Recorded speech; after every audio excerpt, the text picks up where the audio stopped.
A árvore de Natal do Rockefeller Center erguia-se 21 metros acima da praça lotada.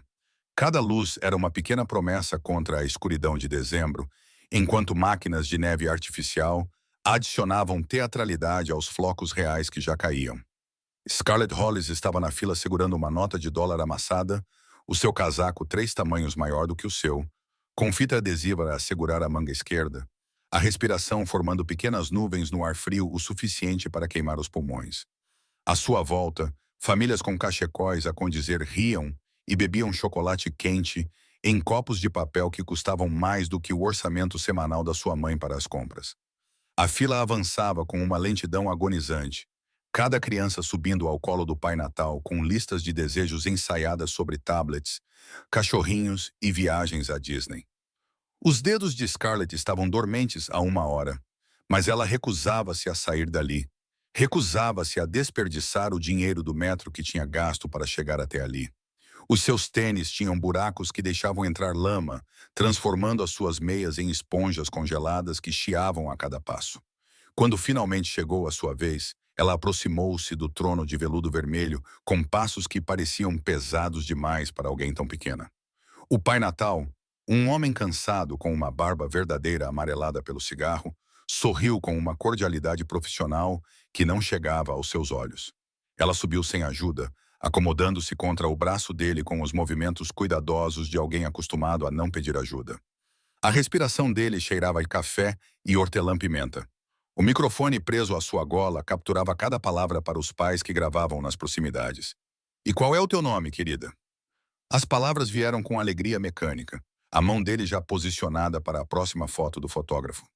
Scarlett abriu a boca, depois fechou-a, o olhar caindo no chão brilhante, onde milhares de botas haviam deixado marcas da sujeira da cidade. Em vez disso, ela inclinou-se para mais perto, os lábios quase a tocar na guarnição de pele sintética da gola dele. "É o último Natal da mamã." As palavras saíram pouco mais altas do que o vento que agitava as barreiras temporárias ao redor da praça. O sorriso do Pai Natal vacilou por apenas um segundo antes que o treino entrasse em ação. A mão dele acariciou as costas dela da maneira mecânica de alguém que já havia confortado centenas de crianças chorando. Mas Scarlett não estava a chorar. Os seus olhos permaneceram secos como o pavimento de janeiro. A sua voz firme com a certeza que só a verdade proporciona.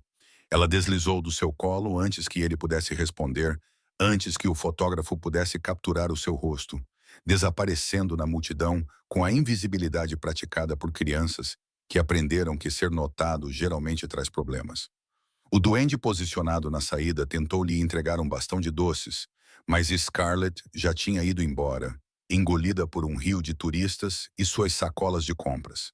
O frio era mais intenso fora das barreiras protetoras da praça, com o vento soprando entre os arranha-céus com força suficiente para fazer homens adultos cambalearem. Scarlett apertou o casaco, a fita adesiva estalando com o movimento, e começou a longa caminhada até a estação de metro na 47th Street. Ela tinha economizado o suficiente para uma viagem de volta para casa. Vir até aqui tinha consumido as últimas moedas que ela havia recolhido entre as almofadas do sofá e as fendas da calçada. A meio da travessia do cruzamento, a sua visão começou a estreitar-se, as bordas escurecendo, como se alguém estivesse lentamente a fechar cortinas. Ela tinha saltado o pequeno almoço e o almoço guardando os cereais para a mãe, que mal conseguia manter a água no estômago. O pavimento inclinou-se, tornou-se líquido, subiu para a encontrar com a inevitabilidade da gravidade. Os joelhos de Scarlett bateram primeiro, depois as palmas das mãos, o impacto enviando choques através dos ossos que pareciam demasiado leves, demasiado frágeis.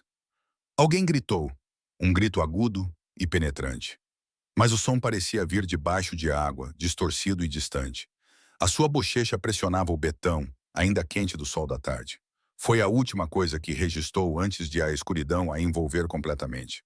Brennan Sheffield estava a 6 metros de distância, o seu sobretudo preto a apanhar flocos de neve que derretiam instantaneamente contra a lã. Ele estava a sair de uma reunião nos escritórios da Rockefeller, com a mente ocupada em planilhas e disputas territoriais, quando o sussurro da criança para o Pai Natal cortou o barulho da praça com precisão cirúrgica. Os seus homens flanqueavam-no a uma distância respeitosa, os olhos constantemente a vasculhar a multidão em busca de ameaças que nunca se materializaram, porque todos podiam sentir o que ele era. A cicatriz que ia da têmpora esquerda até o queixo refletia as luzes de Natal, transformando o tecido da crista em algo que pertencia mais a campos de batalha do que a celebrações festivas. As pessoas saíam do seu caminho sem pensar, por algum instinto primitivo, reconhecendo um predador, mesmo envolto em roupas caras. Ele havia deixado de acreditar em coincidências na mesma noite em que sua esposa e seu filho morreram nas chamas destinadas a ele. Mas ele ouviu as palavras da menina, ouviu a determinação naquela vozinha, e algo há muito adormecido se moveu em seu peito como gelo a rachar. Agora ela estava caída na calçada, enquanto Taurus tirava os telemóveis para filmar em vez de ajudar, seus rostos iluminados pelas telas, a capturar a tragédia para as redes sociais. Brennan agiu antes que sua mente racional pudesse intervir, suas pernas levando-o para a frente com a mesma certeza que construíra um império a partir de sangue e estratégia. Chegou até ela em 5 passos, ajoelhando-se ao lado do seu pequeno corpo com uma graciosidade que contradizia o seu tamanho. A sua mão foi até ao pescoço dela, os dedos encontrando um pulso que batia fraco como asas de mariposa, a pele dela fria o suficiente para assustá-lo de uma forma que armas e facas nunca tinham feito. À sua volta, a multidão formou um círculo solto, os telemóveis ainda a gravar, à espera que a história se desenrolasse. "Chamem uma ambulância", sugeriu alguém. Mas Brennan já estava a levantar Scarlett nos braços, embalando-a contra o peito, onde o seu batimento cardíaco era constante e forte, a cabeça dela repousando contra o ombro dele, aquele casaco grande pendurado no corpo dela, como uma armadura emprestada que não cumpriu o seu propósito. Ele podia sentir as costelas dela através do tecido fino, contá-las como teclas de piano que tocariam apenas acordes menores. O seu motorista surgiu da multidão, o carro já a parar na berma, com a eficiência de homens que antecipavam as necessidades do seu chefe. Mas Brennan abanou a cabeça, os seus olhos a vasculhar a praça até pousarem numa cafetaria com janelas embaciadas e a promessa de calor imediato. Levou Scarlett até lá, o seu sobretudo a abrir-se para a proteger melhor, um braço a suportar o peso dela como se fosse algo precioso que ele tivesse encontrado nos escombros. A porta da loja tocou quando ele entrou, e as conversas cessaram no instante em que os clientes perceberam a sua presença e a criança inconsciente nos seus braços. O barista, um estudante universitário com 3 piercings no nariz e tatuagens nos antebraços, parou no meio do movimento, e a máquina de café expresso silenciou repentinamente. Brennan deitou Scarlett num sofá de couro perto da lareira a gás, arrumando-a cuidadosamente, enrolando o casaco à sua volta como um cobertor que custava mais do que o aluguer mensal da maioria das pessoas. "Chocolate quente", pediu ele sem levantar os olhos. Os dedos já a revistaram os bolsos dela, com a eficiência profissional de alguém que já tinha revistado inúmeras pessoas. Encontrou um recibo amarrotado, um cartão de metro com uma viagem restante e, finalmente, um pedaço de papel de caderno dobrado num pequeno quadrado. As suas mãos, mãos que tinham partido ossos e assinado sentenças de morte, tremiam ligeiramente enquanto ele o desdobrava para revelar um endereço no Bronx, escrito com uma caligrafia cuidadosa e infantil. O endereço era acompanhado por instruções de autocarro, cada transferência meticulosamente anotada a lápis roxo, o tipo de planeamento que revelava uma criança que já tinha feito a viagem sozinha antes. Brennan cerrou os dentes enquanto memorizava o nome da rua. O seu polegar traçava os cuidados traços dos números que provavelmente levaram horas para serem aperfeiçoados. Scarlett se mexeu contra as almofadas, as pálpebras tremendo, mas sem abrir completamente, um pequeno som escapando dos seus lábios, que poderia ser uma palavra ou apenas um suspiro. A barista aproximou-se com as mãos trêmulas, colocando uma caneca de chocolate quente coberta com chantilly e um bastão de doces para mexer. Os seus olhos a saltar entre o rosto marcado de Brennan e a criança. "Devo? Ela está bem? Quer que eu chame alguém?" As perguntas saíram às pressas, preocupação genuína lutando com o instinto de não questionar um homem cuja presença exigia obediência. Brennan acenou para ela se afastar com um gesto que era simultaneamente desdenhoso e não hostil. Ele levantou a cabeça de Scarlett gentilmente, apoiando-a na curva do seu braço enquanto aproximava a caneca o suficiente para que o vapor aquecesse o rosto dela. O nariz dela se contorceu com o cheiro de chocolate, aquela resposta simples e reflexiva de alguma forma mais devastadora do que o colapso anterior. Vamos, ele murmurou, sua voz baixando para algo que poderia ter sido terno se alguém estivesse perto o suficiente para ouvir. Apenas um gole. Não estás a fazer bem a ninguém assim. As palavras pretendiam ser práticas, mas saíram ásperas, com uma emoção que ele não se permitia sentir há anos. Os olhos de Scarlett se abriram, revelando o íris da cor de nuvens de tempestade, com confusão nadando em suas profundezas antes que o medo a substituísse. Ela tentou se afastar, seu corpo ficando rígido com o pânico de uma presa que de repente percebeu o predador que a segurava. Mas o aperto de Brennan permaneceu firme, sem apertar. Desmaiou, explicou ele, mantendo o tom de voz nivelado. Factual, a mesma voz que ele usava para explicar por que o pagamento de proteção de alguém tinha aumentado. Bebeu do Pai Natal. Andou, caiu. Bateu no chão com força suficiente para assustar 20 pessoas que filmaram em vez de ajudar. O reconhecimento passou pelo rosto dela. A memória alcançou a consciência. E parte da tensão escapou do seu pequeno corpo. Ela olhou para o chocolate quente, depois para o rosto dele, estudando a cicatriz com a franqueza que só as crianças possuem, sem desviar os olhos educadamente ou fingir que não percebia. A minha mãe diz que não devo aceitar coisas de estranhos. A sua voz saiu rouca, pouco usada, mas firme o suficiente para transmitir convicção. A boca de Brennan se contorceu no que poderia ter sido o fantasma de um sorriso, se ele ainda se lembrasse de como isso funcionava. A tua mãe é uma mulher inteligente. Ele colocou a caneca na mesa lateral, perto o suficiente para ela alcançar se quisesse, longe o suficiente para não parecer uma pressão. Mas, neste momento, precisas mais de açúcar e calor do que de cautela. E ambos sabemos disso. Scarlett considerou isso com a seriedade de alguém forçado a tomar decisões adultas num corpo de criança. Depois alcançou a caneca com as mãos, que tremiam por mais do que apenas o frio. Ela bebeu com cuidado, pequenos goles que sugeriam um estômago não acostumado a bebidas fortes, os olhos nunca saindo do rosto dele. Tu ouviste-me, disse ela depois de esvaziar metade da chávena. Não era uma pergunta, mas uma afirmação dirigida ao Pai Natal. Tu estavas lá. A acusação não trazia raiva, apenas resignação cansada, como se a privacidade fosse mais uma coisa que a pobreza lhe tivesse roubado. Brennan acenou com a cabeça uma vez, de forma clara e definitiva. Eu ouvi. Ele tirou o papel do bolso, desdobrando-o novamente para mostrar-lhe o endereço. É aqui que você mora? Os dedos dela apertaram a caneca, os nós dos dedos ficando brancos contra a cerâmica. Por um momento, ele pensou que ela poderia mentir, dar-lhe um endereço falso ou recusar-se a responder. Mas então os ombros dela cederam com o peso de carregar sozinha por muito tempo. Sim, a palavra saiu fraca, derrotada. Mas não pode. Ela não gosta que as pessoas vejam o apartamento. Como nós. Ela parou, o olhar caindo sobre a superfície do chocolate quente, onde o chantilly se derretia em um redemoinho. Como você vive? Brennan terminou a frase com a franqueza que aprendera a nunca se desculpar. Como ela está doente?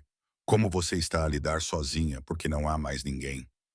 Cada afirmação soou como um diagnóstico, clínico e irrefutável. O queixo de Scarlett tremeu, mas seus olhos permaneceram secos. O mesmo controle terrível que ela mostrara com o Papai Noel, como se lágrimas fossem um luxo que ela não podia se permitir. Ela está a morrer, ela sussurrou, as palavras quase inaudíveis por causa da música de fundo da cafeteria, que tocava jazz natalino. Eu sei. Brennan levantou-se à sua altura imponente subitamente, destacando-se no pequeno espaço, e estendeu a mão para ela.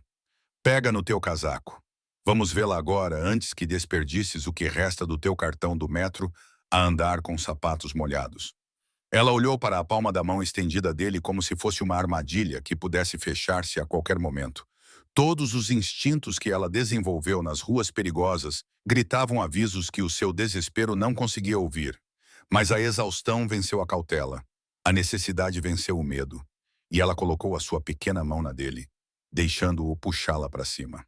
A viagem até ao Bronx levou 40 minutos. no trânsito que se movia lentamente como sangue congelado, com os bancos aquecidos e o interior de couro do carro, um contraste gritante com a viagem de metro que Scarlett se preparava para fazer. Ela sentou-se encostada na porta mais distante, observando a cidade transformar-se de torres reluzentes em prédios de tijolos marrons desgastados e edifícios que cederam sob o peso da manutenção adiada e promessas quebradas. Brennan fez 3 ligações durante a viagem. Sua voz baixa e autoritária, palavras como prioridade e imediatamente, e não me importo com o custo, pontuavam conversas que seus homens do outro lado da linha não questionavam. Scarlett ouvia sem parecer, o seu reflexo na janela mostrando um rosto demasiado velho para a sua idade. Pararam em frente a um prédio de 6 andares sem elevador, com tijolos a desmoronar-se e janelas remendadas com papelão. Grafites cobrindo o piso térreo e marcas territoriais que não significavam nada para Brennan, mas tudo para as pessoas que tinham de viver ali. O prédio inclinava-se ligeiramente para a esquerda, como se estivesse cansado de ficar em pé. Havia andaimes de um lado, sugerindo reparos que haviam sido abandonados no meio do projeto. "Quarto andar", disse Scarlett baixinho, já alcançando a maçaneta da porta. "O elevador não funciona. Não funciona há 2 anos." Ela disse isso com naturalidade. Outra realidade aceita porque lutar contra ela não mudava nada. Brennan saiu do carro e foi até o lado dela. Sua presença causou ondas imediatas na atividade noturna das ruas. Os traficantes a guardar os seus produtos. Os vigias a encontrarem subitamente motivos para estar noutro lugar. Uma mulher a gritar para os seus filhos entrarem imediatamente. Ele ofereceu a mão novamente e, desta vez, Scarlett aceitou-a sem hesitar.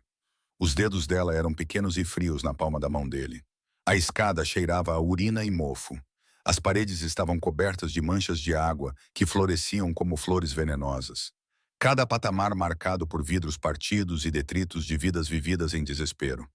O maxilar de Brennan contraía-se a cada lance de escadas, a sua mão livre indo instintivamente para a arma na sua cintura, embora nenhuma ameaça se materializasse. Quarto andar, apartamento 4C.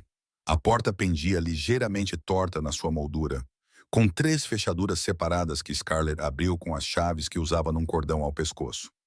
O apartamento estava gelado, a respiração visível mesmo na pequena entrada. Não havia som de aquecimento, água a correr ou qualquer ruído de fundo que indicasse que alguém morava ali. "Mãe", chamou Scarlett suavemente, passando por Brennan e entrando na escuridão. Ele a seguiu, seus olhos se ajustando para revelar um estúdio pouco maior do que seu closet, dominado por um sofá afundado onde Nena Hollis estava deitada sob todos os cobertores que o apartamento possuía. Sua respiração era superficial e difícil. Cada expiração era um chiado que indicava que os pulmões estavam cheios de líquido que não conseguiam expelir. Os olhos de Nina Hollis abriram-se ao som da voz da filha, leitosos devido à febre e à confusão. Ela lutava para focar a silhueta enorme que preenchia a porta. Tentou sentar-se, o pânico inundando as feições que poderiam ter sido bonitas antes da doença, as esculpir até ficarem ossudas e com a pele translúcida. Uma mão estendeu-se instintivamente para Scarlett, enquanto a outra agarrava os cobertores como uma armadura. "Tá tudo bem, mamã." Scarlett correu para o seu lado, subindo no sofá para se encostar ao corpo frágil da mãe. "Ele ajudou-me. Eu caí e ele trouxe-me para casa." A explicação veio em uma enxurrada. As palavras tropeçavam umas nas outras na linguagem universal das crianças que tentam evitar a preocupação dos pais. Brennan permaneceu na porta, dando-lhes espaço. A sua presença era de alguma forma menos ameaçadora quando ele não avançava. Agora ele podia ver tudo na fraca luz que se filtrava pelas janelas cobertas de jornais, a placa de aquecimento em cima de um mini frigorífico, a caixa de leite servindo de mobília, o balde de plástico a recolher água de um vazamento no teto que tinha congelado em estalactites. O olhar de Na percorreu-o com uma perspicácia surpreendente, apesar da sua condição, observando o casaco caro e a cicatriz, e a forma como ele se comportava com a certeza absoluta de alguém habituado a controlar tudo à sua volta. "Quem é você?" A sua voz saiu pronta, interrompida por tosses que abalavam todo o seu corpo. Alguém que ouviu a sua filha dizer ao Pai Natal que este era o seu último Natal. Brennan falou com a mesma franqueza que usaria numa negociação comercial, sem falsos confortos ou clichês vazios. Alguém que a viu desmaiar de fome e frio numa rua onde 20 pessoas filmaram em vez de ajudar. Os olhos de Nai encheram-se de lágrimas que escorreram, percorrendo as bochechas encovadas pela perda de peso e desidratação. Eu disse-lhe para não ir, sussurrou ela. Cada palavra custava-lhe claramente. Disse-lhe para guardar o dinheiro para a comida, mas ela queria. Ela disse que todas as crianças merecem ver o Pai Natal uma vez. Ela tem 7 anos e está a cuidar de si sozinha. Brennan entrou completamente no apartamento, fechando a porta ali atrás de si para preservar o pouco calor que o calor dos seus corpos gerava. Há quanto tempo não vê um médico? Há quanto tempo ninguém vem ver como está? As perguntas soaram como acusações que era exatamente o que ele pretendia. Na desviou o olhar, a vergonha colorindo o pouco de cor que lhe restava. A sua mão enredou-se no cabelo de Scarlett com uma ternura desesperada. 3 meses, a admissão saiu quase inaudível. A clínica disse que eu precisava de cuidados especializados, deu-me referências que eu não podia pagar, receitas que eu não podia comprar. A assistente social parou de vir depois que eu faltei a 2 consultas porque não conseguia descer as escadas.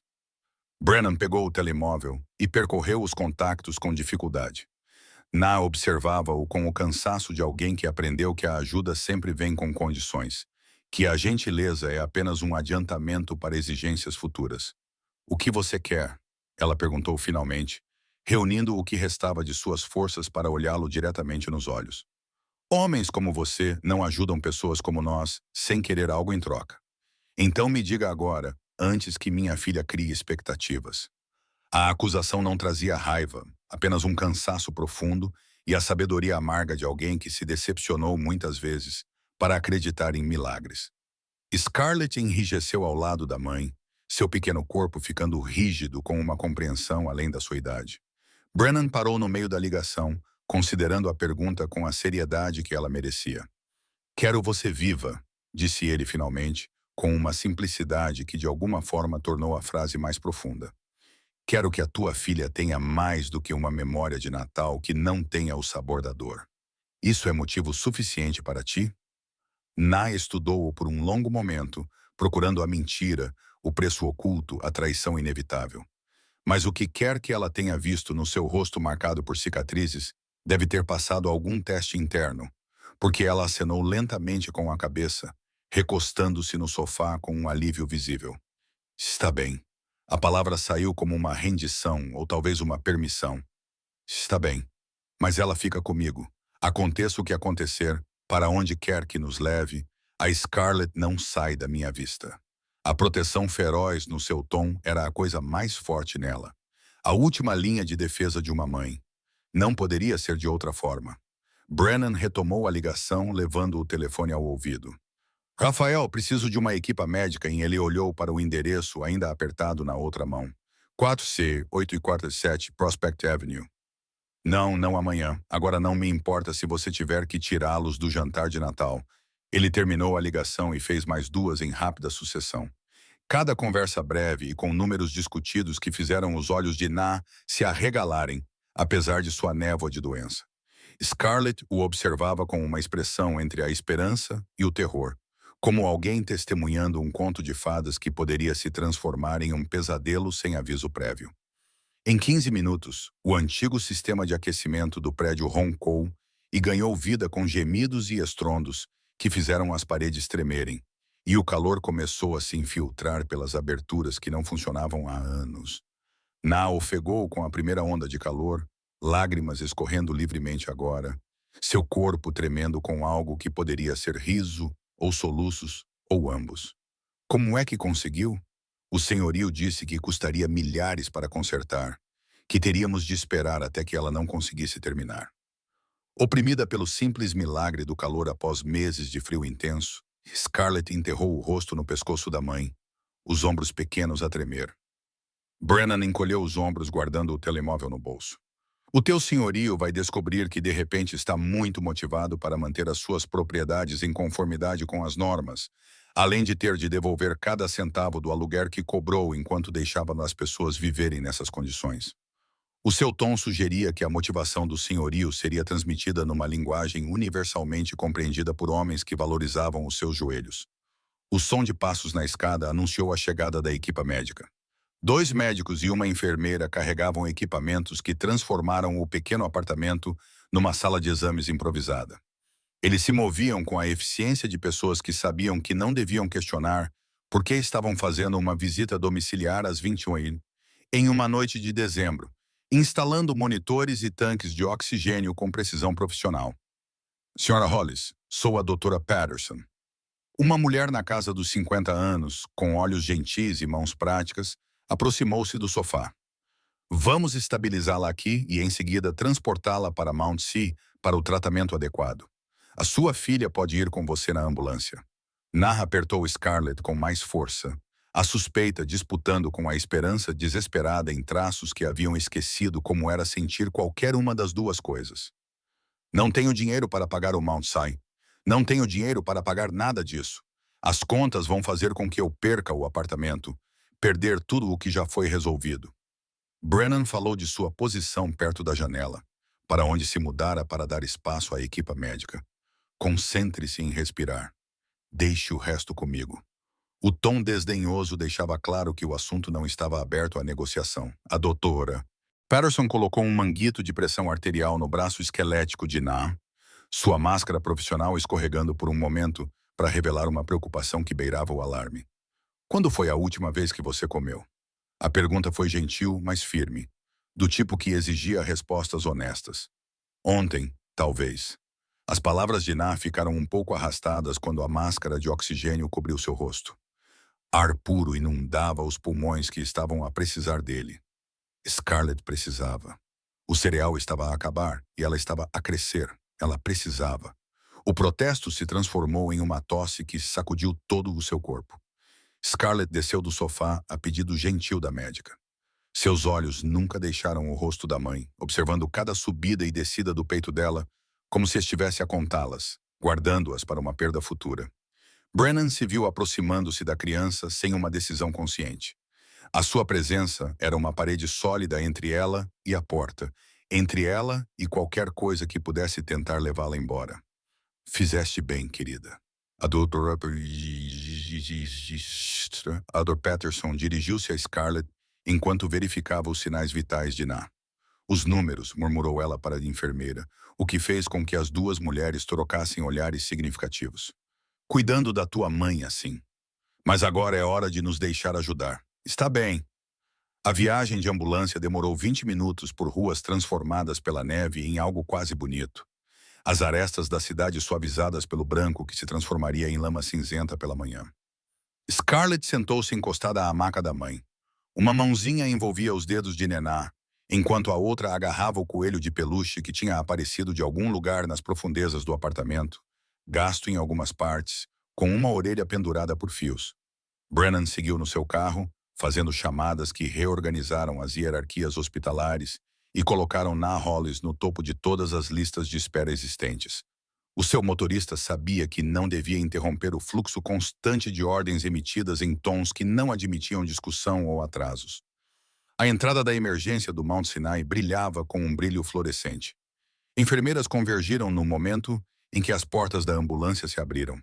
Uma dança coreografada de triagem e eficiência. Nah foi levada para uma sala privada que surgiu com uma rapidez suspeita, o tipo de acomodação normalmente reservada para doadores e políticos. Paredes pintadas de um azul suave em vez do bege institucional. Scarlett recusou-se a sair, mesmo quando as enfermeiras sugeriram que ela poderia ficar mais confortável na sala de espera com sumo e biscoitos. Ela plantou-se na cadeira ao lado da cama da mãe, com a imutabilidade das montanhas, o queixo firme numa linha que lembrava Brennan de forma inquietante a sua própria teimosia. Deixem-na ficar. Ele apareceu na porta, o seu corpo preenchendo a moldura, e a sugestão tornou-se política sem mais discussão. Uma segunda cadeira surgiu para ele, posicionada onde ele podia ver tanto a porta quanto os monitores exibindo os sinais vitais de Nah, em números que contavam a sua própria história sombria. As horas se misturavam, marcadas por mudanças de turno e ajustes de medicação, e o suave bip das máquinas contando os batimentos cardíacos como um relógio a esgotar-se. Na entrava e saía da consciência, os seus momentos lúcidos ficando mais curtos, os intervalos entre eles se expandindo como a escuridão devorando a luz. Sr. Sheffield, um médico se aproximou pouco depois da meia-noite, segurando uma prancheta como um escudo, o rosto com a expressão que os profissionais médicos praticam para dar más notícias. Podemos conversar lá fora? O olhar para Scarlett deixou claro o que ele queria dizer. Essa conversa exigia eufemismos e palavras cuidadosas. Diga aqui. Brennan não se moveu da cadeira. Ela tem vivido isso. Ela merece ouvir diretamente. A boca do médico abriu-se para protestar, encontrou os olhos de Brennan e fechou-se novamente. Algum argumento morreu antes de poder se formar. Pneumonia em estágio 4, complicada por insuficiência cardíaca avançada e diabetes não tratada. As palavras caíram como pedras em águas calmas, cada uma criando ondulações que nunca se acalmariam completamente. Os órgãos dela estão a parar. Podemos deixá-la confortável, controlar a dor. Mas por quanto tempo? A voz de Na interrompeu da cama, surpreendentemente clara apesar da máscara de oxigênio. Os seus olhos estavam abertos e focados com a terrível clareza que às vezes vinha no fim. Não fique com rodeios, doutor. Quanto tempo tenho com a minha filha? A compostura profissional do médico rachou ligeiramente, revelando o ser humano por baixo que odiava esta parte do seu trabalho, com uma paixão que nunca se esmorecia. Dias, talvez uma semana, se tivermos sorte. Lamento, Sr. Hollis, se tivesse vindo mais cedo, se tivéssemos detectado mais cedo. Eu sei. Nina interrompeu-o com um gesto que dizia que já tinha percorrido este caminho de IC e recriminações na sua própria mente inúmeras vezes. Obrigada por ser honesto. A rejeição foi clara, e o médico retirou-se com gratidão, deixando os três em silêncio, quebrado apenas pelo ritmo constante da máquina. O rosto de Scarlett ficou vazio, toda a emoção escoando como água de um copo partido, deixando para trás algo que se parecia com ela, mas parecia vazio. Ela olhou para a mãe com olhos que já esperavam por isso, mas que, de alguma forma, ainda não estavam preparados, que sabiam, esperavam e temiam simultaneamente. Querida, vem cá. Na acariciou a cama ao lado dela com a pouca força que lhe restava, e Scarlett subiu com cuidado, atenta aos tubos e fios, enrolando-se ao lado da mãe como fazia quando era mais pequena, quando o mundo era menos cruel e o futuro prometia mais do que tristeza. Brennan levantou-se com a intenção de lhes dar privacidade, mas a mão de Na estendeu-se com uma rapidez surpreendente para agarrar o seu pulso. O seu aperto era fraco, mas insistente. Os seus olhos perfuravam os dele com uma intensidade que exigia que ele ficasse, que exigia que ele testemunhasse. Preciso de lhe perguntar uma coisa. As palavras de Na saíram entre respirações ofegantes, cada uma delas claramente custando-lhe muito. E preciso que me prometa, por tudo o que considera sagrado, que me dirá a verdade. A formulação formal sugeria que ela tinha ensaiado isso, planejando um momento que sabia que chegaria. Prometo. Brennan recostou-se na cadeira, inclinando-se para a frente para que ela não precisasse se esforçar para vê-lo. A cicatriz em seu rosto refletia a luz fraca da sala. Um mapa de violência que, de alguma forma, fazia com que sua atenção parecesse mais segura do que ameaçadora.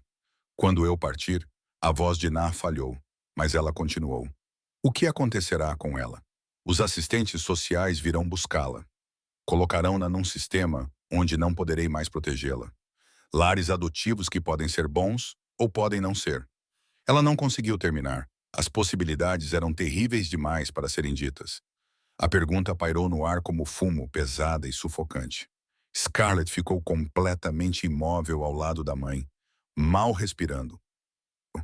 Todos os seus músculos ficaram tensos ante a resposta que determinaria todo o seu futuro. Ela fica comigo.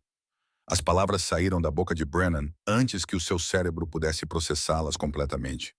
O instinto se sobrepôs às 1000 razões lógicas pelas quais isso era impossível. Vou legalizar a situação, torná-la permanente. Ela não vai precisar de nada, estará a salvo de tudo. Juro-te isso. Na procurou no rosto dele a mentira. A falha na promessa, a inevitável traição que devia estar escondida algures por baixo da certeza. Mas o que quer que ela tenha visto nas suas feições marcadas e no seu olhar firme, deve ter satisfeito algo no seu íntimo, porque ela acenou lentamente com a cabeça, com lágrimas a escorrerem dos cantos dos olhos. Está bem. A palavra saiu impregnada de alívio e tristeza em igual medida. Está bem. Scarlett, querida, olha para mim. Ela esperou até que os olhos tempestuosos da filha encontrassem os seus. Este homem vai cuidar de ti quando eu já não puder mais. Vais viver num lugar quente e seguro. Um lugar onde nunca terás de ter medo, fome ou frio. 2 dias antes do Natal, a respiração de Nar mudou, tornando-se mais superficial, mais difícil. Cada inspiração era uma batalha que ela estava a perder lentamente. A enfermeira do hospício que se juntou à vigília ajustou as doses de morfina e falou em tom baixo sobre cuidados paliativos e despedidas. Palavras que Scarlett aprendera a odiar com uma ferocidade que surpreendeu até a ela própria. Brennan só saiu do hospital 2 vezes, uma para buscar roupas e outra para tratar do que chamou de negócios, com um tom que sugeria que alguém tinha cometido um erro fatal de julgamento. Ele voltava sempre com um café que não bebia e comida que mal tocava, mantendo o seu posto na cadeira que se moldara ao seu corpo. Ao longo de 48 horas sem dormir, o quarto transformara-se em algo quase caseiro, graças à força de vontade e aos recursos ilimitados. Cobertores quentes que não arranhavam, almofadas que realmente davam apoio, uma máquina de sons que reproduzia ondas do mar para mascarar o ruído de fundo constante do hospital. Scarlett ocupou o sofá estreito junto à janela, recusando a confortável suíte de hotel que Brennan lhe oferecera, precisando de estar perto o suficiente para ouvir a respiração da mãe, mesmo durante o sono. Conta-me sobre o Natal quando eras pequena. A voz de Scarlett quebrou o silêncio das 3 da manhã. A sua pequena silhueta recortada contra a janela, onde a neve caía em cortinas espessas antes de tudo endurecer. Como era? Na sorriu com uma expressão fantasmagórica, mas genuína, a sua mente viajando de volta a tempos melhores que pareciam memórias de outra pessoa. A minha avó fazia pureogi do zero, dezenas deles, e toda a casa cheirava a manteiga, cebola e batata. Pendurávamos enfeites feitos de massa salgada, cada um com as nossas impressões digitais pressionadas na argila. A sua voz ficou mais forte com a lembrança, como se o passado lhe desse algo que o presente não podia. Havia um anjo de cerâmica feio que ela tinha desde os anos 50, lascado e desbotado. Mas ele tinha que ficar no topo da árvore todos os anos.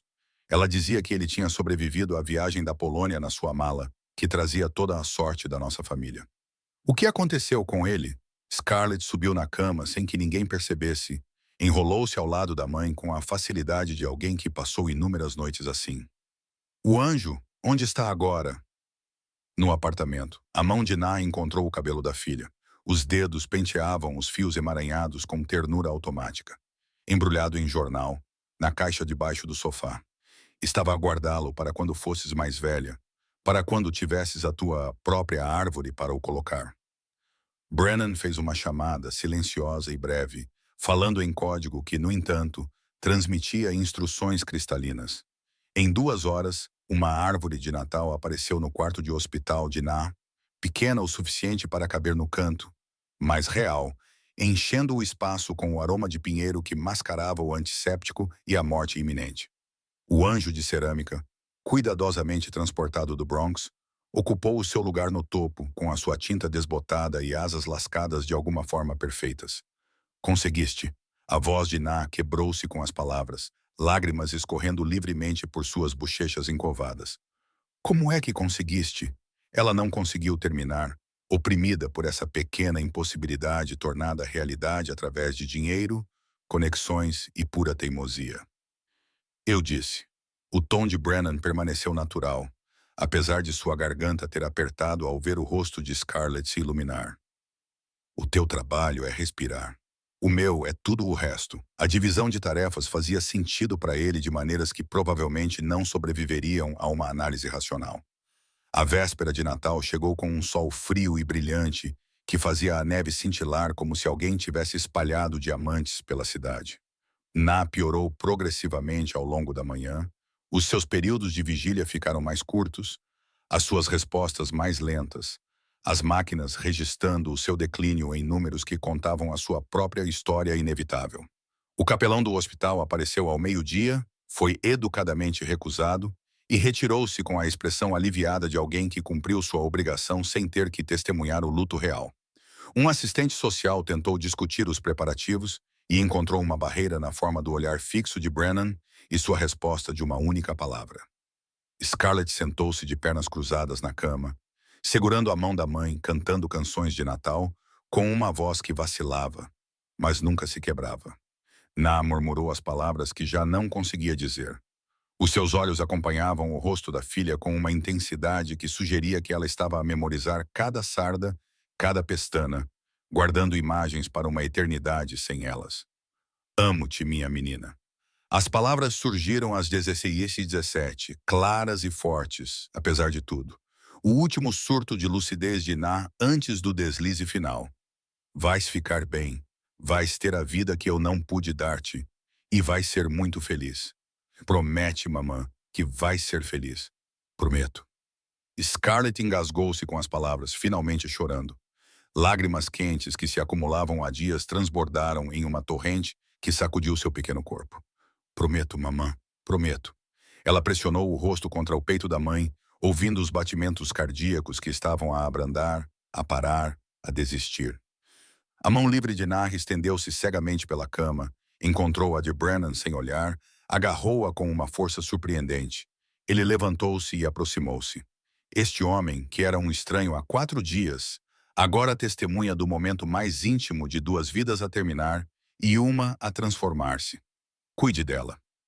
Os olhos de Nar fixaram-se nos dele, ferozes e apagando-se simultaneamente. Ame-a como se fosse sua, proteja-a de tudo. Dê-lhe a infância que eu não pude dar. Cada ordem soava como um voto sendo extraído. Um contrato escrito com a respiração e o desespero. Pela minha vida, a voz de Brennan soou baixa e segura. A sua mão marcada por cicatrizes cobria as 2 mãos. A de Na era esquelética e fria. A de Scarlett, pequena e trêmula. Por tudo o que sou e tudo o que tenho, ela nunca vai precisar de amor, segurança ou qualquer outra coisa enquanto eu estiver a respirar. O rosto de Na relaxou. Então, as últimas linhas de tensão se suavizaram quando os olhos dela se fecharam. O peito dela subiu mais uma vez, desceu e não subiu novamente. O bip constante da máquina se transformou em uma única nota sustentada que, de alguma forma, parecia mais alta do que qualquer grito. Scarlett não se mexeu, não emitiu nenhum som. Apenas permaneceu pressionada contra o peito imóvel da mãe, como se pudesse fazer com que o coração debaixo dele voltasse a bater por pura necessidade desesperada. O braço de Brennan envolveu os ombros dela, puxando-a para o seu lado, enquanto a outra mão se esticava para fechar os olhos de Na, com uma gentileza que contradizia todos os rumores sussurrados sobre ele em cantos escuros. A enfermeira entrou, silenciou as máquinas com deficiência prática, ofereceu condolências no tom de alguém que já tinha feito isso muitas vezes. Brennan recusou a oferta de aconselhamento para o luto e de apoio às vítimas, com a sua atenção totalmente voltada para a criança que acabara de se tornar sua responsabilidade em todos os aspectos importantes. Ela não está mais sozinha. Ele falou com o corpo de Na, com a formalidade de uma promessa feita aos mortos. Vou garantir que ela saiba que era amada, que lutaste com todas as tuas forças, que ela valeu todos os sacrifícios que fizeste. As palavras pareciam inadequadas, mas eram tudo o que ele tinha para oferecer através da divisão entre a vida e a morte. O funeral aconteceu numa manhã cinzenta, 3 dias depois do Natal. O cemitério estava coberto de neve que abafava os sons e fazia tudo parecer distante, irreal. Scarlett estava entre Brennan e a sepultura, vestindo um casaco preto que ele lhe comprara e que lhe servia na perfeição. A sua mão agarrava a dele com uma força que sugeria que ela nunca o largaria. O serviço fúnebre foi pequeno, com um punhado de ex-colegas de trabalho de Na que a tinham localizado através dos obituários. Um vizinho do Bronx que por vezes partilhava sopa com ela e o motorista de Brennan, que se mantinha a uma distância respeitosa. O padre falou em clichês sobre o plano de Deus em lugares melhores, palavras que ricochetearam no grupo reunido sem penetrar. Scarlett não chorou. Ela tinha usado todas as suas lágrimas naquele quarto de hospital, deixando-as encharcadas nos cobertores da mãe e na camisa de Brennan durante a longa noite que se seguiu. Agora, ela apenas ficava em silêncio e pálida, observando o caixão ser baixado para a terra gelada, com olhos que estavam em algum lugar distante. Podes dizer adeus? Brennan agachou-se ao lado dela depois de todos terem saído, estendendo o sobretudo para proteger os dois do vento que cortava como facas. Ou podes não dizer nada. Qualquer uma das opções está bem. Não há maneira certa de fazer isto. Scarlett deu um passo à frente, pegou um punhado de neve da beira da sepultura e deixou-o cair sobre o caixão com um baque suave. Adeus, mamã, sussurrou ela, as palavras quase inaudíveis. Vou deixar-te orgulhosa. Vou ser feliz, como prometi. Depois, virou-se e voltou para o carro sem olhar para trás, com a coluna reta e uma compostura que era, de alguma forma, mais comovente do que lágrimas. Estavam a meio do caminho de volta a Manhattan quando o telemóvel de Brennan tocou, o identificador de chamadas mostrando o nome do seu advogado. Ele atendeu com um grunhido, ouvindo o que quer que estivesse a ser dito do outro lado da linha, o maxilar a apertar a cada segundo que passava. Quando a única palavra saiu afiada como vidro a partir-se. Como é que ele descobriu? Não, não respondas a isso. Alguém falou. Alguém fala sempre. Ele olhou para Scarlett pelo espelho retrovisor e viu que ela estava a olhar pela janela, inacessível na sua dor. Trata disso. Entra com a liminar de emergência. Estarei aí em 20 minutos. Ele encerrou a ligação e encontrou os olhos do motorista no espelho. Uma conversa silenciosa passou entre eles, sem necessidade de palavras. O carro mudou de direção rumo ao centro da cidade e ao tribunal de família, onde aparentemente o pai de Scarlett havia decidido reaparecer na vida dela. Quem era? A voz de Scarlett era baixa e cautelosa, como se ela já soubesse que a resposta iria doer. O que está a acontecer? Os seus dedos torciam o tecido do seu casaco novo, criando rugas na lã cara. O teu pai biológico. Brennan não acreditava em mentir para as crianças.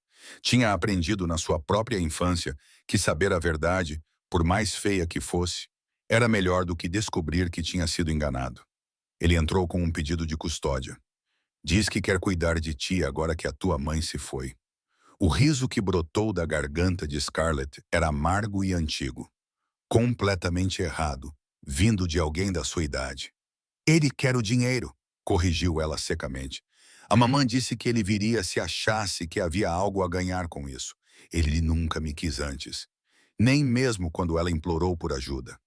As mãos de Brennan apertaram o telemóvel até a capa ranger. Fala-me sobre ele.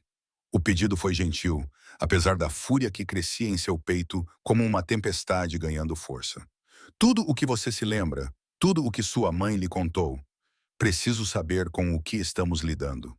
A recitação de Scarlett foi sem emoção, recitando fatos como se estivesse lendo um relatório policial. O nome dele é Trevor Walsh.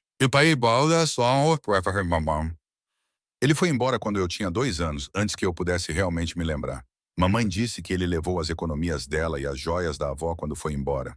Ele aparecia às vezes, ao longo dos anos, a pedir dinheiro, fazendo promessas que nunca cumpria.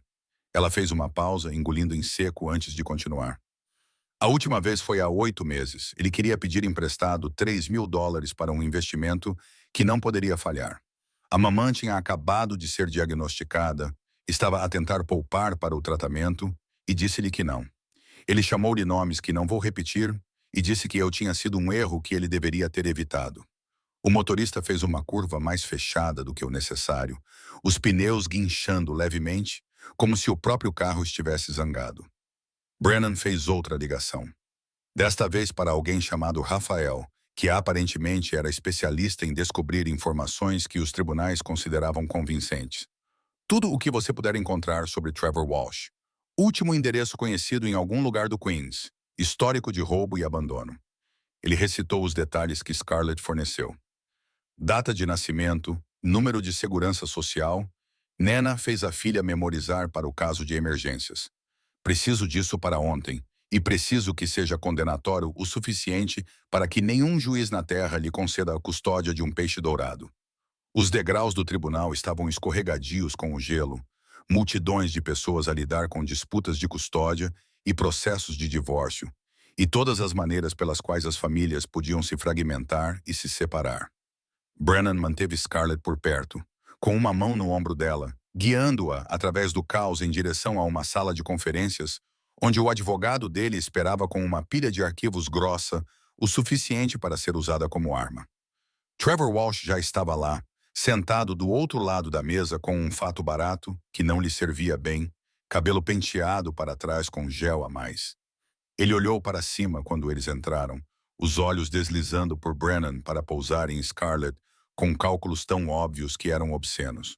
Aqui está a minha menina. Ele levantou-se, abrindo os braços como se esperasse que ela corresse para ele. Um sorriso esticava-se por um rosto que não tinha nenhuma semelhança com a criança que ele abandonara.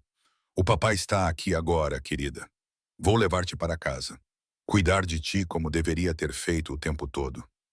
Scarlett pressionou-se com mais força contra o lado de Brennan, o rosto perdendo a cor, as mãos fechando-se em punhos nos bolsos do casaco. Não és meu pai, disse ela claramente, a voz firme apesar do tremor que percorria o seu pequeno corpo. És apenas o homem que partiu. Há uma diferença. O sorriso de Trevor vacilou, a irritação brilhando em suas feições antes que ele se controlasse e forçasse a expressão de volta ao lugar. Agora, Scarlett, eu sei que você está chateada com a sua mãe, mas nós somos família. Sangue. Isso significa algo. Mesmo que algum estranho rico tenha enchido a sua cabeça com "Sente-se, Sr. Walsh." A voz de Brennan cortou a sala como uma faca. Silenciosa, mas com ameaça suficiente para fazer Trevor obedecer antes que o seu cérebro acompanhasse o seu corpo. Antes que você se envergonhe ainda mais fingindo que isso é sobre qualquer outra coisa que não dinheiro, a porta se abriu para deixar entrar a juíza Patricia Hawthorne, uma mulher na casa dos 60 anos com cabelos grisalhos e olhos que já tinham visto todas as manipulações que um tribunal de família poderia oferecer. Ela sentou-se à cabeceira da mesa, abriu o arquivo à sua frente e examinou o grupo reunido com a expressão de alguém já exausto pelo que estava prestes a ouvir.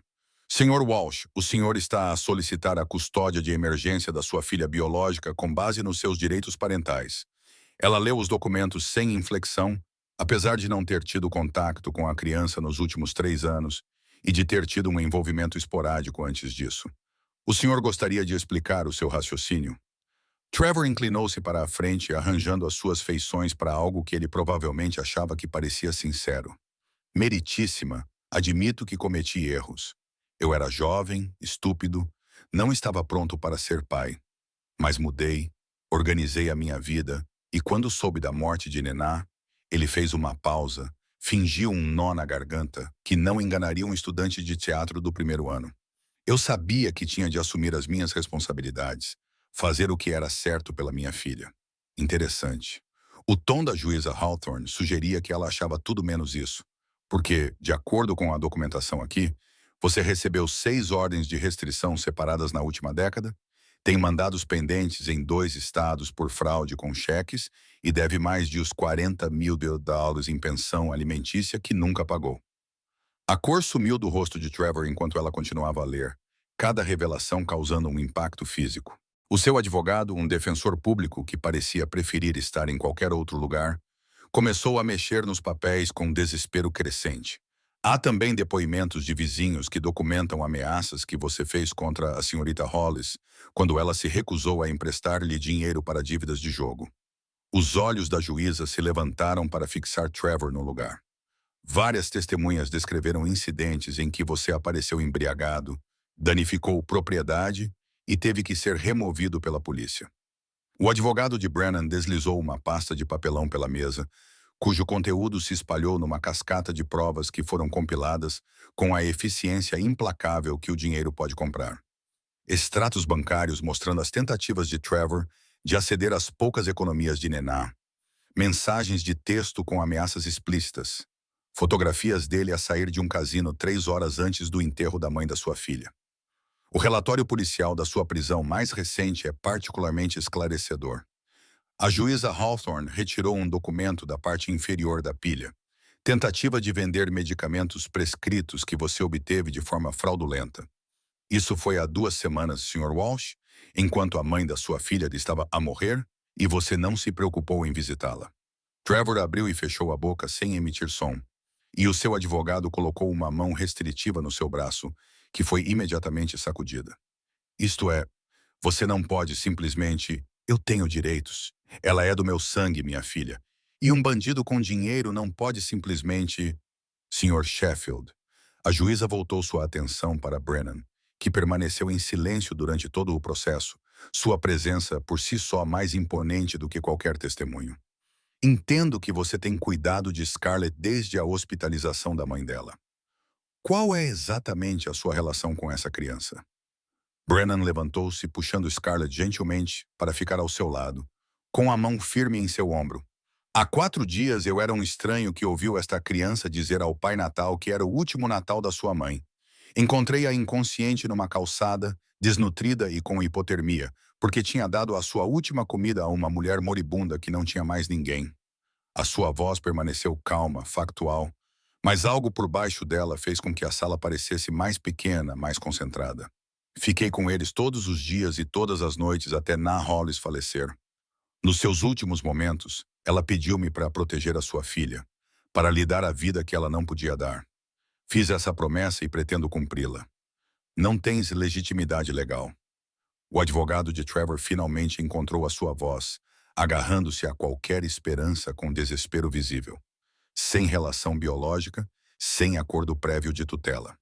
A lei é clara ao afirmar que os direitos parentais se sobrepõem à lei. A juíza Hawthorne interrompeu com um tom glacial. Também leva em consideração o abandono, a demonstração de inadequação e o melhor interesse da criança.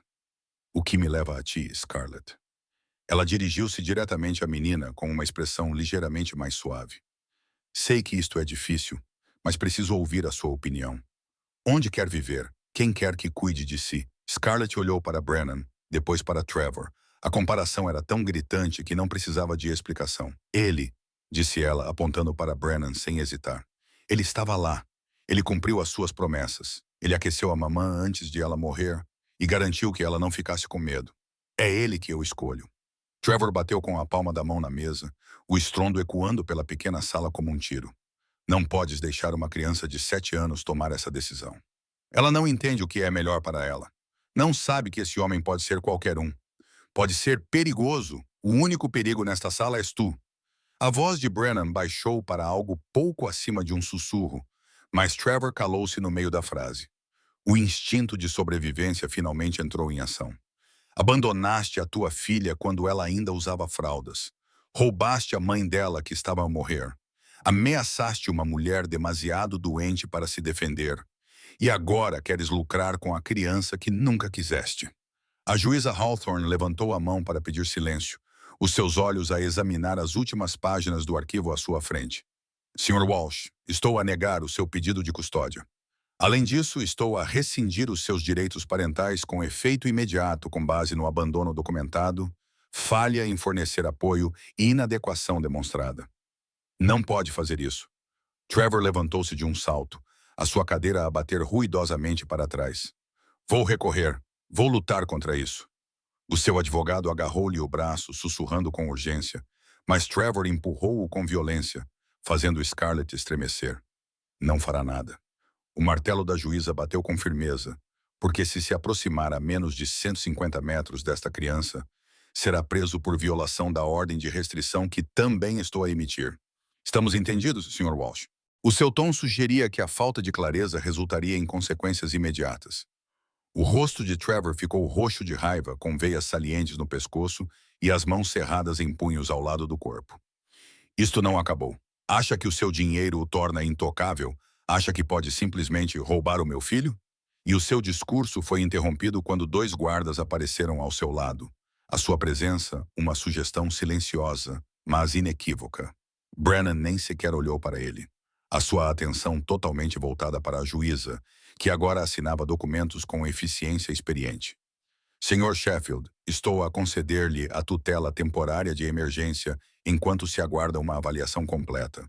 Terá de preencher as verificações de antecedentes padrão e os estudos domiciliares, mas, dadas as circunstâncias, não vejo razão para que isso não se torne permanente. Ela fez uma pausa com a caneta pairando sobre a linha final da assinatura e olhou diretamente para Scarlett. Jovem, se em algum momento se sentir insegura ou infeliz, conte a alguém. Um professor, um médico, qualquer pessoa. Só porque estou a tornar isto legal, não significa que não tenha voz. Entendido? Scarlett acenou com a cabeça solenemente, a sua mão encontrando a de Brennan e apertando-a com força. Sim, senhora. Mas não vou precisar. Ele já me salvou uma vez. Ele continuará a fazê-lo. A simples fé nas suas palavras tinha mais peso do que qualquer documento legal poderia ter. Trevor foi escoltado para fora da sala, ainda proferindo ameaças que se tornavam cada vez mais incoerentes à medida que a distância e os guardas as abafavam. O seu advogado seguiu-o com desculpas murmuradas e o ar resignado de alguém que sabia desde o início como isso terminaria. A porta fechou-se atrás deles com um clique suave que soou como uma conclusão, como o fim de um capítulo e o início de algo totalmente diferente. A juíza Hawthorne reuniu os seus arquivos, levantou-se e estendeu a mão para Brennan com um sorriso que transformou suas feições severas em algo quase caloroso. Cuide dela, Sr. Sheffield. Algo me diz que você é exatamente o que ela precisa, mesmo que não seja a escolha convencional. Ela se inclinou até o nível de Scarlett, sua voz suavizando-se. Você é uma menina corajosa. Sua mãe ficaria orgulhosa de como você se comportou hoje. A cobertura tinha vista para o Central Park a partir do 40º andar. Janelas do teto da Flórida emolduravam uma vista da cidade que brilhava como uma caixa de joias espalhada sobre veludo. Scarlett ficou encostada ao vidro, a sua respiração embaciando-o em pequenos círculos, observando os patinadores traçarem padrões na pista Woolman, bem abaixo. Ela morava ali há 2 semanas, ainda acordando algumas manhãs, convencida de que tudo era um sonho do qual acordaria para se encontrar de volta ao apartamento gelado. O quarto que Brennan lhe dera era maior do que toda a sua antiga casa, decorado em tons suaves de azul e cinza que, de alguma forma, pareciam caros e reconfortantes. Não precisa ficar tão longe. Brennan falou da cozinha, onde tentava fazer chocolate quente, seguindo uma receita no telemóvel, com a mesma concentração intensa que provavelmente aplicava nas negociações de negócios. Pode sentar-se nos móveis, tocar nas coisas. Agora esta é a sua casa.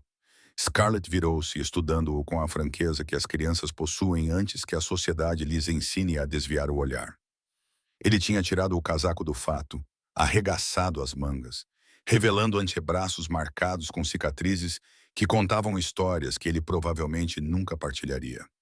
A cena doméstica, aquele homem perigoso a lutar com marshmallows e cacau em pó, parecia surreal de uma forma que lhe apertava o peito. Ainda não parece real, admitiu ela baixinho. Como se talvez eu fizesse algo errado e tudo desaparecesse. Como se talvez você percebesse que sou muito problemática e ela não conseguiu terminar. O medo alojou-se na sua garganta como algo sólido e sufocante. Brennan abandonou o chocolate quente, atravessou o espaço entre eles em 3 passos e agachou-se ao nível dos olhos dela. Escuta-me, Scarlett. Não faço promessas que não posso cumprir. Eu disse à tua mãe que cuidaria de ti, e é exatamente isso que vou fazer. Não há nada que possas fazer que me faça mandar-te embora. Entendes? Ela acenou com a cabeça. Lágrimas ameaçavam cair pela primeira vez desde o funeral. Os seus olhos ardiam com o esforço de contê-las. Por quê? A pergunta saiu quase num sussurro. Por que nos ajudaste? Por que te importas com o que acontece a uma criança que nem conheces? A pergunta pairou entre eles, carregada com mais peso do que a sua idade deveria suportar. Brennan ficou em silêncio por um longo momento, as mãos marcadas por cicatrizes apoiadas nos joelhos, considerando quanta verdade deveria partilhar com alguém tão jovem que já tinha visto demais. Porque há 6 anos, a minha mulher e o meu filho morreram num carro-bomba destinado a mim. As palavras saíram monótonas, sem emoção. Uma ferida tão antiga que tinha cicatrizado até ficar dormente. Deixei de acreditar em segundas oportunidades e bondade em qualquer coisa, exceto sobrevivência e vingança. Então ouvi-te sussurrar para o Pai Natal, e algo mudou. Os olhos de Scarlett arregalaram-se. A sua mão estendeu-se instintivamente para tocar o braço dele em conforto. Esta criança que acabara de perder tudo, oferecendo consolo a um homem que perdera tudo anos antes. Sinto muito, ela sussurrou. Isso é pior do que a minha mãe. Pelo menos eu pude dizer adeus. Sim, tiveste. A voz de Brennan ficou ligeiramente áspera. E ver-te lutar por cada segundo com ela, cuidar dela quando devias ter sido cuidado. Isso lembrou-me que ainda há bondade no mundo, que talvez eu pudesse fazer parte da criação de algo bom, em vez de apenas destruir coisas. O chocolate quente transbordou do fogão, chiando e fumegando, quebrando o momento. Brennan praguejou baixinho e foi desligar o fogão, empunhando um pano de prato como uma arma contra a bagunça que se espalhava pela bancada de granito cara. Scarlett riu. Riu de verdade, pela primeira vez desde que a mãe morrera. O som a assustou ao ver o homem mais temido da cidade, lutando contra respingos de chocolate com frustração crescente. És muito ruim nisso, observou ela, indo ajudar com toalhas de papel. Sim, bem, as minhas habilidades tendem para outras áreas. Ele observou o desastre com aceitação rofal. O que achas de pedir daquele lugar que faz chocolate quente com pequenos marshmallows em forma de bonecos de neve? A sugestão veio com um meio sorriso que tornou o seu rosto marcado quase acessível. Eles acabaram no sofá com chocolate quente e comida chinesa para viagem em recipientes. Scarlett não conseguia acreditar que estávamos a ser reais. Tudo o que ela sonhara ao passar pelas vitrines dos restaurantes com a mãe. Incapaz de pagar até mesmo os itens mais baratos, ela comeu devagar, saboreando cada mordida, enquanto Brennan beliscava a própria comida, distraído, com a mente em outro lugar. Amanhã é véspera de Natal, disse ele finalmente, pousando os pauzinhos com o movimento decidido de alguém que tomou uma decisão. Estava a pensar que devíamos comprar uma árvore. Uma verdadeira, grande o suficiente para fazer diferença. A tua mãe mencionou aquele anjo de cerâmica. Achei que ele merece uma árvore adequada para ficar. A garganta de Scarlett apertou-se. De repente, ficou difícil engolir a comida. Não precisas de celebrar o Natal só porque estou aqui. Sei que provavelmente não celebras mais depois disso. Ela gesticulou vagamente, incapaz de expressar o que queria dizer, mas confiando que ele entenderia. Não comemoro, admitiu Brennan. Não há 6 anos. É apenas mais um dia para passar. Mais uma lembrança do que perdi. Mas talvez, ele fez uma pausa, escolhendo as palavras com cuidado. Talvez seja hora de tentar algo diferente, construir novas memórias em vez de apenas viver nas antigas. Na manhã seguinte, eles foram a um local de venda de árvores de Natal no Brooklyn, que cheirava a pinheiro e madeira recém-cortada. O chão estava coberto de agulhas que estalavam sob os pés. Scarlett caminhou entre as árvores em silêncio reverente, as mãos passando pelos galhos, testando a sua resistência, procurando algo perfeito. Ela escolheu uma que tinha 2,4 metros de altura, cheia e simétrica, com galhos que pareciam feitos para segurar enfeites e memórias. Brennan pagou sem pestanejar ao ver o preço, combinou a entrega para aquela tarde e, em seguida, surpreendeu-a ao sugerir que fossem comprar enfeites. A loja de artesanato a impressionou com tantas opções, corredores de possibilidades brilhantes, enfeites em todas as cores e formas imagináveis. Scarlett parou na entrada, de olhos arregalados, claramente sem saber como lidar com tanta abundância depois de uma vida inteira de escassez. Escolha o que quiser. Brennan entregou-lhe um carrinho de compras quase tão grande quanto ela. Encha-o. Estamos a começar do zero. Mais vale fazê-lo bem. Ele disse isso casualmente, mas observou atentamente o rosto dela à procura de sinais de que ela estivesse sobrecarregada ou a desistir. Ela começou devagar, adicionando itens com cuidadosa deliberação. Bolas prateadas e fitas azuis. Uma guirlanda de luzes que prometia brilhar como estrelas. Enfeites de madeira em forma de animais que podiam ser pintados. Então, o impulso fez com que o carrinho se enchesse com o tipo de coleção descombinada que refletia a alegria de uma criança, em vez da visão de um decorador. Brennan acrescentou as suas próprias escolhas quando ela não estava a ver. Um suporte de árvore premium, luzes extra, porque nunca se tem luzes a mais. E, no último minuto, uma caixa de kits de enfeites de massa salgada que permitem imprimir a impressão digital do polegar na argila. A referência ao que Na tinha partilhado no hospital ficou por dizer, mas foi compreendida. De volta à penthouse, passaram a tarde a transformar a sala de estar em algo que parecia que o Natal tinha explodido em todas as superfícies. Scarlett subiu em um banquinho e pendurou enfeites com intensa concentração, enquanto Brennan lutava com as luzes que pareciam determinadas a se enrolar, apesar de seus melhores esforços. Você está fazendo errado. A observação de Scarlett veio sem julgamento. Mamãe sempre dizia, você tem que começar de dentro para fora, senão ficam lacunas. Ela desceu e demonstrou com suas pequenas mãos como passar as luzes pelos galhos com eficiência treinada. Brennan observou o seu trabalho, aprendendo que este homem que comandava impérios aceitava instruções de uma criança de 7 anos sem ego ou impaciência. Trabalharam em silêncio companheiro, quebrado apenas por orientações ocasionais ou pedidos para passar enfeites, a facilidade entre eles crescendo a cada tarefa partilhada. O anjo de cerâmica emergiu do seu embrulho de jornal como uma relíquia de outra vida, a sua tinta desbotada e asas lascadas de alguma forma mais bonitas por sua imperfeição. Scarlett segurou-o cuidadosamente com as duas mãos, os dedos traçando a rachadura ao longo de um lado que, na disse ter sido causada pela viagem através do oceano na fuga desesperada da sua avó da guerra. Ela é perfeita. Brennan apareceu ao lado dela com a escada, posicionando-a cuidadosamente sob o ponto mais alto da árvore. Pronto para colocá-la lá em cima, ele segurou a escada com firmeza, o seu corpo grande ajoelhando-se para colocar o primeiro degrau ao alcance dela. Scarlett subiu lentamente, cada passo deliberado, o anjo aconchegado contra o seu peito como algo que poderia se quebrar se ela respirasse errado. No topo, ela se esticou para cima, braços totalmente estendidos, colocando o anjo exatamente onde ele pertencia, presidindo este novo começo como uma bênção de tudo o que veio antes. Sinto falta dela. A confissão veio suave e quebrada enquanto Scarlett descia, sentando-se no segundo degrau da escada, em vez de descer completamente. Todas as manhãs acordo e lembro-me novamente que ela se foi, que nunca mais ouvirei a sua voz, ou sentirei o seu abraço, ou a sua voz quebrou completamente, as lágrimas finalmente a escorrerem. Brennan levantou-a, puxou-a contra o peito e deixou-a chorar de uma forma que não tinha feito quando ela permaneceu em silêncio e composta durante o funeral. Estas lágrimas pareciam diferentes, de alguma forma mais saudáveis, como veneno a escorrer de uma ferida que tinha estado a infectar sob uma compostura estoica. Sentir a falta dela significa que ela era importante, disse ele ao ouvido dela.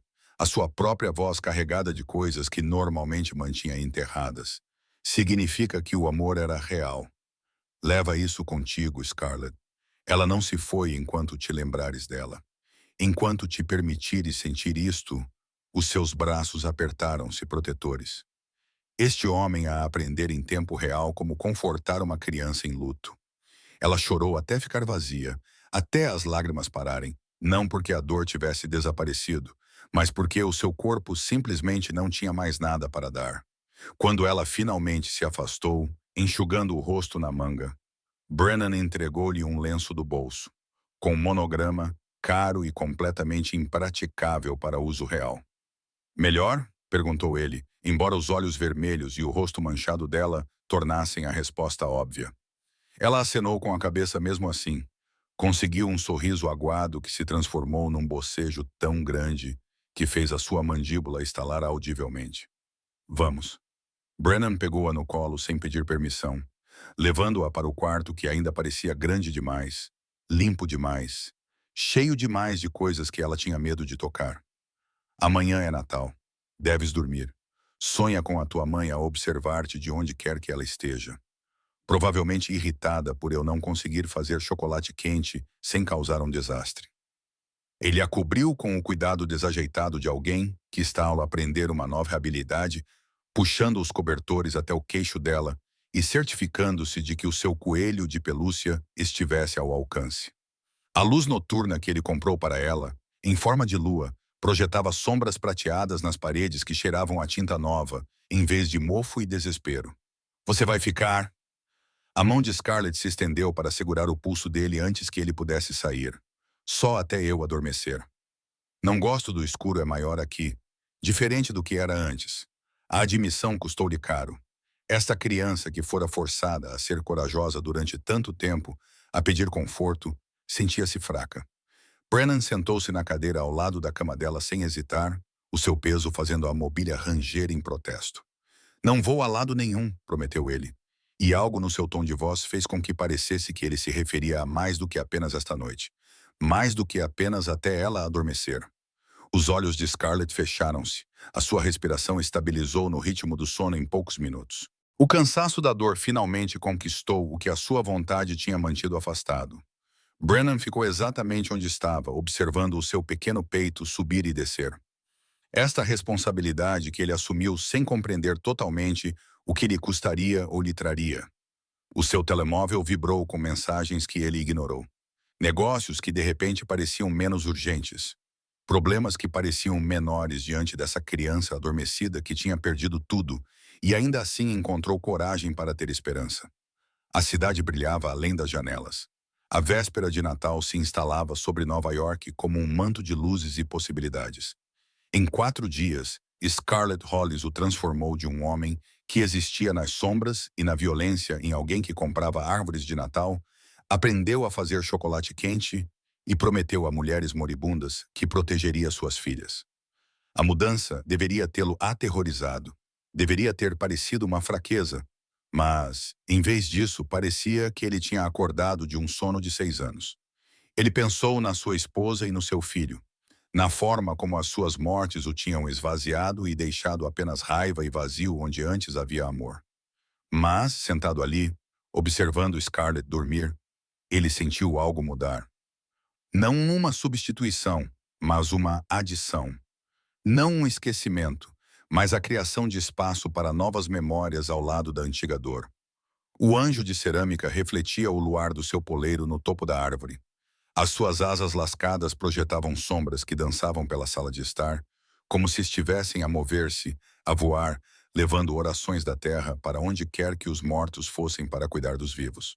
Brennan deu por si a desejar, realmente a desejar, que Na pudesse ver isso, pudesse saber que a sua filha estava segura, aquecida e amada. A manhã de Natal chegou com neve a cair densa e silenciosa, a cidade abafada sob um manto branco que fazia tudo parecer limpo e novo. Scarlett acordou e encontrou presentes debaixo da árvore. Não a montanha de excessos que o dinheiro podia comprar, mas seleções cuidadosas que mostravam que alguém tinha prestado atenção em quem ela estava ao se tornar, em vez de quem a dor temporariamente a tinha transformado. Livros sobre meninas corajosas e aventuras. Materiais de arte para os desenhos que ela fazia quando achava que ninguém estava a ver. Um medalhão que se abria para guardar 2 fotos. Nena de um lado. Espaço em branco do outro para quem quer que ela escolhesse como família. Ela abriu cada presente com reverente lentidão, o seu rosto passando por espanto, tristeza e alegria hesitante. Brennan observava da cozinha, onde tentava preparar o pequeno almoço com um pouco mais de sucesso do que o seu desastre com o chocolate quente, mexendo ovos que estavam apenas ligeiramente queimados e torradas que estavam apenas escuras, em vez de carbonizadas. A domesticidade parecia estranha, mas não indesejada. Ele estava a aprender essa nova linguagem, um gesto desajeitado de cada vez. Obrigada. Scarlett apareceu ao lado dele, com o medalhão já ao pescoço, os braços à volta da cintura dele num abraço que o apanhou completamente desprevenido. Por tudo isto, por teres ficado, por teres cumprido a tua promessa à mamã, por me fazeres sentir que talvez eu possa ficar bem novamente algum dia. Ele pousou a espátula, virou-se e retribuiu o abraço com a mesma proteção feroz que sentira naquela primeira noite, quando carregara o corpo inconsciente dela para fora de um passeio gelado. Vais ficar mais do que bem, disse ele com absoluta certeza. Vais ficar extraordinária, a tua mãe certificou-se disso. Tomaram o pequeno almoço à janela com vista para o parque, observando o mundo acordar na manhã de Natal. Famílias agasalhadas contra o frio, a caminho das celebrações e tradições e da beleza desordenada das vidas vividas em conjunto. Pela primeira vez em 6 anos, Brennan não se sentia como um estranho a observar algo que nunca mais poderia ter. O que acontece agora? Perguntou Scarlett, com a boca cheia de torradas ligeiramente queimadas, a sua natureza prática já a antecipar o que viria depois deste momento. Eu vou para a escola? Tu tens de trabalhar? Como é que isto funciona? Perguntou ela, gesticulando entre os dois. Funciona na vida real? Agora vamos descobrir juntos. Brennan serviu-lhe mais sumo de laranja. O simples ato de cuidar parecia estranho e certo ao mesmo tempo. Vais começar a escola em janeiro. Vamos estabelecer rotinas, aprender a ser uma família, mesmo que seja diferente do que a maioria das pessoas espera. Não há manual para isso, Scarlett. Estamos a inventar à medida que avançamos. Ela considerou isso com a seriedade com que aplicava tudo. Então acenou com a cabeça lentamente. Está bem, desde que ela fez uma pausa, procurando as palavras certas. Desde que prometas não fingir. Não preciso que seja perfeito. Só preciso que seja real. Preciso saber que não vai sorrir e dizer que está tudo bem e depois ir embora como todos os outros. A admissão pairou entre elas, crua e honesta. Esta criança a estabelecer condições para a confiança como se estivesse a negociar um contrato que já a tinha magoado antes. Brennan reconheceu a armadura nas suas palavras, a distância protetora que ela tentava manter, mesmo enquanto buscava conexão, porque a esperança a havia traído muitas vezes para que ela a aceitasse sem condições. Sabe o que a sua mãe me disse no hospital? Ele pousou o café, dando-lhe toda a sua atenção. Ela disse que você era mais forte do que qualquer pessoa que ela conhecia, que você havia sobrevivido a coisas que quebrariam homens adultos. Ela estava certa. Mas Scarlett, já não precisas de ser forte o tempo todo. Aqui não. Os dedos de Scarlett traçaram a borda do prato, desenhando padrões invisíveis nas migalhas deixadas para trás. A mamã também costumava dizer isso, mas depois ela adoeceu, e eu tive de ser forte porque alguém tinha de manter as coisas em ordem. Se eu desmoronasse, quem garantiria que ela tomasse os remédios?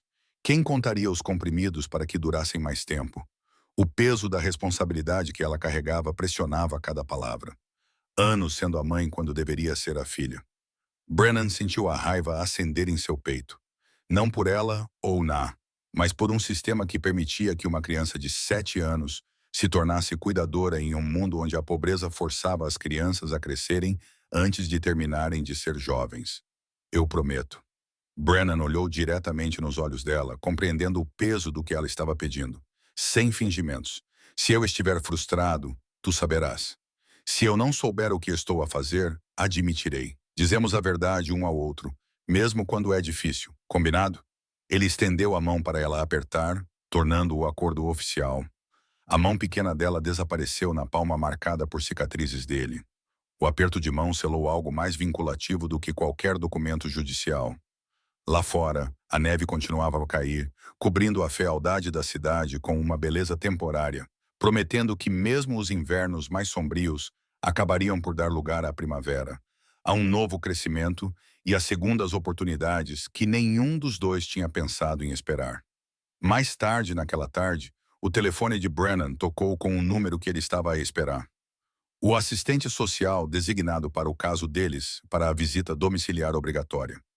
Ele atendeu enquanto Scarlett estava ocupada com um novo quebra-cabeça, sua voz assumindo o tom profissional que usava quando precisava lidar com autoridades civis sem ser abertamente intimidado.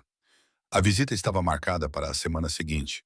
Os procedimentos explicados em linguagem burocrática que se resumia a estranhos, julgando se ele era apto a manter a criança que já havia jurado proteger. Ele concordou com tudo com uma paciência que não sentia, compreendendo que cooperar agora significava custódia permanente mais tarde, que às vezes era preciso seguir regras que considerava absurdas. Quem era? Scarlett levantou os olhos do puzzle, peças de uma paisagem de inverno espalhadas pela mesa de café. A sua capacidade de sentir a tensão na voz dele já estava bem afinada após semanas a aprender a interpretá-lo. Parecias diferente, assistente social oficial. Ele não acreditava em esconder dela os mecanismos da sua nova vida. Eles têm de vir verificar se estou a cuidar bem de ti, se o apartamento é seguro, se te estás a adaptar. É o procedimento padrão quando alguém obtém a tutela. Não há nada com que te preocupares. Vamos passar com distinção. A confiança na sua voz não deixava margem para dúvidas. O último Natal de Nina Hollis tinha se tornado o primeiro Natal de uma família forjada na dor e na graça inesperada. Uma criança que sussurrou para o Pai Natal e um homem que a ouviu. Duas pessoas quebradas a aprender que, às vezes, a família que escolhemos no meio da escuridão brilha mais do que qualquer outra em que nascemos. E o anjo de cerâmica, sobrevivente de guerras e viagens, e agora testemunha de novos começos, presidiu tudo isso com asas lascadas que há muito aprenderam que a perfeição nunca foi o objetivo. Obrigada a todos por acompanharem esta história. Se ela tocou o vosso coração, escrevam nos comentários de onde estão a assistir a este desdobramento. E não se esqueçam de curtir, inscrever-se e partilhar este vídeo.